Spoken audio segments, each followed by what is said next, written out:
Good night. Next news. New court decision in a disputed North Carolina race means 65,000 votes are a step closer to be buying. Thrown out. NBC News.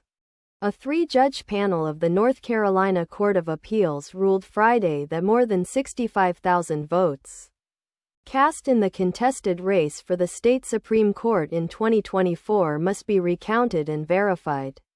A win for the Republican candidate in the razor-thin, disputed contest and a decision that could potentially tip the election results in his favor. Below are your comments. There should be clear voting rules so that people can follow them. Mail-in votes should be opened earlier than Election Day so that they can be vetted for completeness. This is how this process has worked and how Republicans have been elected as well as Democrats. The vote should stand and they see more. In the ruling, the Republican majority involved in the decision ordered that a group of more than 5,000 voters, whose eligibility was challenged by Republican Supreme Court candidate Jefferson Griffin and his lawyers, now have 15 business days to provide state elections. The court ruled that any voters who don't respond will not have their votes counted in the race with Ian Griffin and Democrat Allison Riggs, which is still caught in legal battling 5 months after Election Day. It seems as if every story I read about voting shows Republicans doing something to limit voters' expressing their will versus Democrats seeking to expand or maintain voters. I thought we wanted to have more voters participate. So it's up to 5 years in prison if someone votes illegally.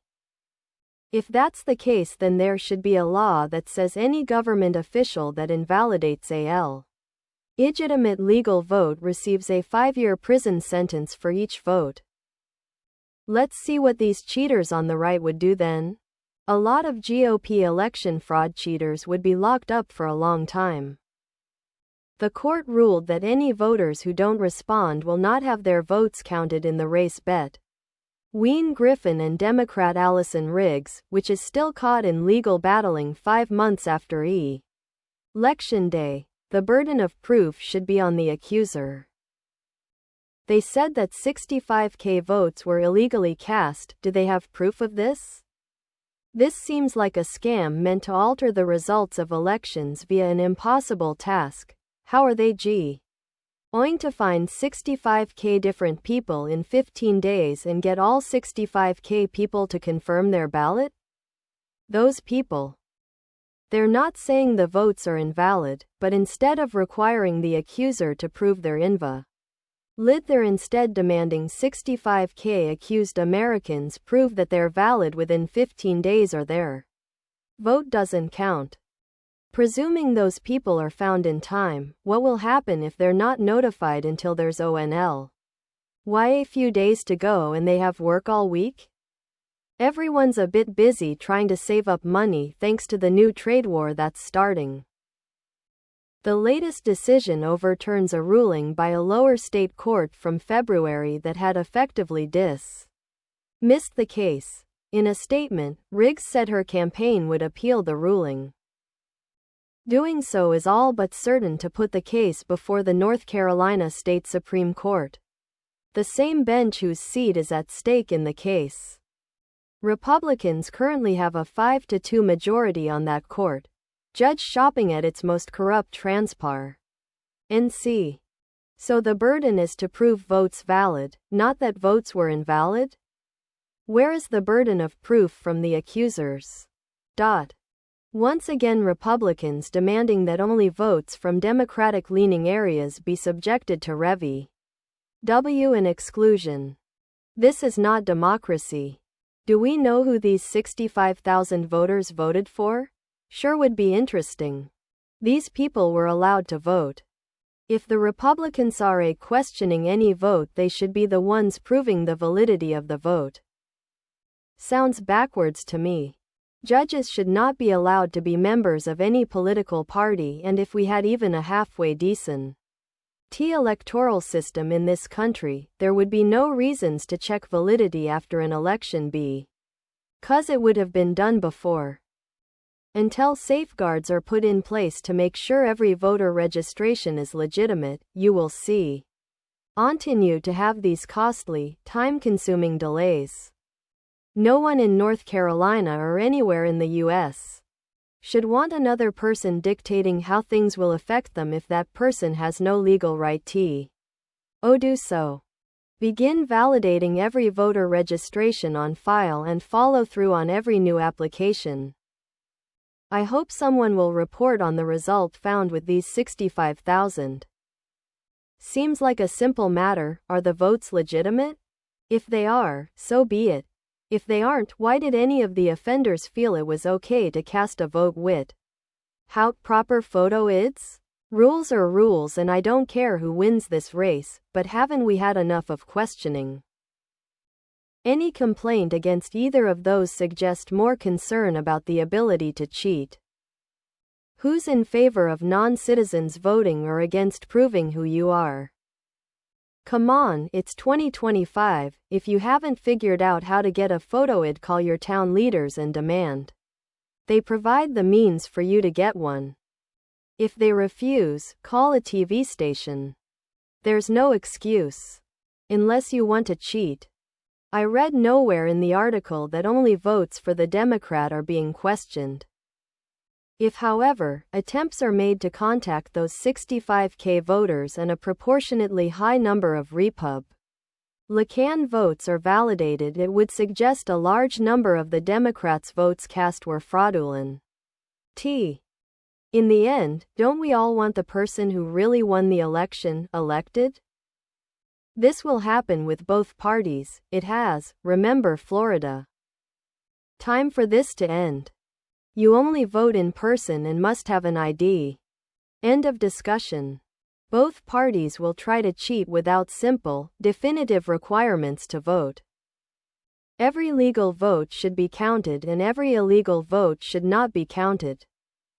What is more democratic than that? Geez. I guess I don't get the big deal about identification. I've been voting for 36 years and I've always had to show it. I just thought everyone had to. Republicans talk all day about integrity of elections, but provide no evidence of significant fraud. They don't really believe that fraud is a problem.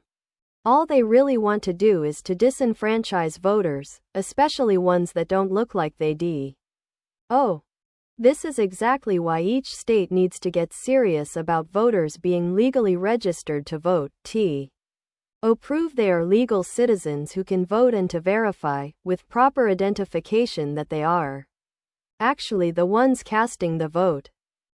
This is also the reason to exclude any unmonitored ballot boxes from being utilized to drop in ballots.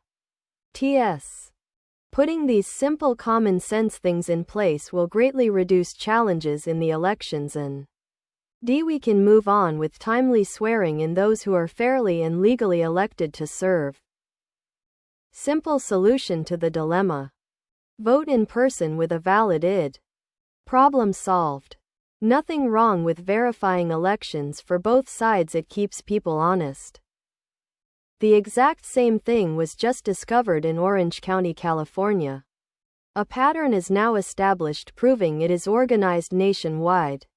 What conservatives mean by election security is election and voting control. They want the power to throw away any ballot they seem unfit. The right is ending our democracy to feed their hate of others. It's amazing that a person can say voter fraud but not have any evidence. All I know for certain is these past years, a lot of Republicans have been caught trying to rig election results and scare people away from voting. Disenfranchise more than 65,000 lawful voters. What about disenfranchising some of the 65,000 valid voters that could have their votes negated by potentially invalid voters, people who appear to have not provided all of the required information to vote? This is an exercise in. It does not say that they could not vote. It only asks that they provide the very same information that every other voter has already provided. A verified voter U.S. citizenship, U.S. passport, driver's license, SSN, must be applied to all states. It's as basic as common sense. If you buy liquor, apply for bank account, credit card, apply for electricity or water account, they check your ID. The only reason why Democrats advocate no ID checks is that so they can cheat, like the mail-in votee. I'm an independent, by the way. Democrats don't think you should have to show ID to vote. Good call on this one.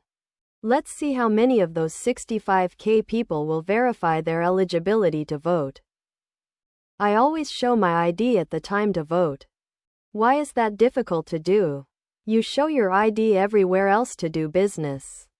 It seems to me that if these were indeed lawful voters, the election will stand. If not, then the recount makes sense. Please subscribe to my channel. And if you like it, please thumbs up.